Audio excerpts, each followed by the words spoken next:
Now, for a fast and effective grid on the tiles, I put a mark at 1 inch here on the PROXXON, and with a low temperature, so I'm lowering the temperature.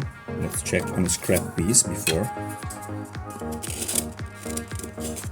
Too hot.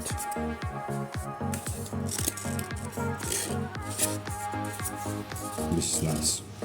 So now, in real time, I show you how it's fast to create a grid 3x3 on these tiles, okay, with the PROXXON. So lower the temperature, and I hope you can see it.